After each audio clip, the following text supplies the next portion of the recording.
Também nós vamos conversar agora com o coordenador do Índice de Preços ao Consumidor da Fundação Getúlio Vargas, o André Brás. Tudo bem, André? Bom dia, obrigado pela entrevista mais uma vez aqui para a CNN.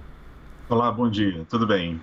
André, no grupo de alimentos, pegou alguma coisa específica, pontual, alguma coisa climática, ou a gente está falando de algo disseminado por alguma outra razão? Não, a concentração de aumentos aconteceu em torno dos alimentos in natura. Esse grupo de produtos normalmente sobe um pouco mais no verão. Essa variação climática própria da estação não é muito boa para a oferta desses alimentos. E tivemos ali como destaque cebola, tomate, batata e outros itens importantes desse grupo, incluindo algumas frutas também, chamando bastante atenção nessa apuração de outubro. A boa notícia é que esse choque que acontece em torno desses alimentos durou alguns meses, o consumidor pode perceber ainda algum encarecimento, né, em direção ao final do ano, mas não é um efeito permanente, ele é transitório. Então, uma parte do que acontece agora deve retornar em forma de queda meses à frente. Agora, os alimentos processados mais importantes, como leite, por exemplo, apresentaram queda. Essa época do ano é mais favorável ao volume de captação de leite e o produto apresenta queda. O óleo de soja também foi um destaque em queda de preço, mas a pressão agora fica em torno dos produtos de feira livre.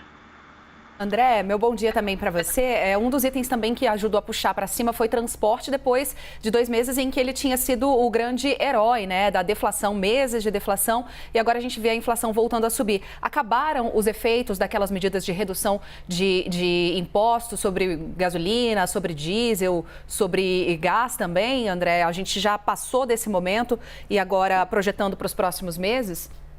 Esses efeitos diminuíram bastante. A gasolina, em média, ainda apresentou alguma queda no preço, associada a essas revisões que aconteceram, né, para baixo, né? A Petrobras diminuiu o preço da gasolina entre agosto e setembro, também teve a contribuição do ICMS. Isso ainda ajuda a manter o preço da gasolina em queda, né? Pelo menos ajudou, mas há um processo de enfraquecimento dessas quedas, né? Já há no radar um possível aumento ao longo dos próximos dias, né? E a contribuição para esse IPCA agora já foi muito pequena. Então, a gasolina não foi uma âncora tão potente quanto foi nos últimos meses para conter o avanço da inflação. André, agora na segunda-feira o Boletim Focus já reverteu, foram inúmeras segundas-feiras em que a previsão de inflação do mercado era jogada um pouquinho mais para baixo, um pouquinho mais para baixo. Essa tendência foi revertida já há algumas semanas. Na segunda-feira passada subiu mais um pouquinho a expectativa do mercado para o IPCA, 5,61 para 5,63. Você acha que essa expectativa de alta ela tende a se confirmar e vai ser uma permanente nas próximas segundas-feiras? Eu acho que pode subir, mas marginalmente. Ela não deve se modificar muito em direção ao final do ano, né? As nossas estimativas aqui também mostram que a inflação pode encerrar 2022 em torno de 5,5%, 5,6%, e é possível que ela oscile um pouco nas próximas semanas.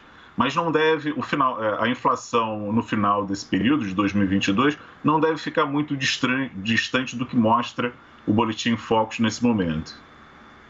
André, e projetando agora para os próximos meses, o que a gente deve acompanhar da inflação, vendo essa engrenagem girar com alta de alimentos registrada agora em outubro, com o fim dos efeitos da redução de impostos nos combustíveis, o que a gente projeta? A inflação ela deve começar a desacelerar mesmo, né? Ela deve encerrar o ano em torno de 5,5% e deve continuar seu ritmo de desaceleração, né? A gente sabe que a taxa de juros está extremamente alta, né? 13,75, isso tem um efeito sobre a atividade e gradualmente isso vai diminuindo a demanda das famílias, né? Principalmente por bens duráveis, serviços, itens que até nessa apuração pressionaram um pouco o IPCA de outubro. E com essa expectativa a gente pode ter no final do ano que vem uma inflação ainda um pouco mais baixa, abaixo de 5%, em função aí dessa restrição, né? Dessa política monetária mais ostensiva.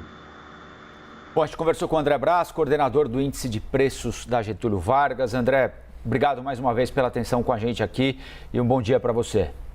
Eu que agradeço a participação, um abraço para você e para quem nos acompanhou. Valeu.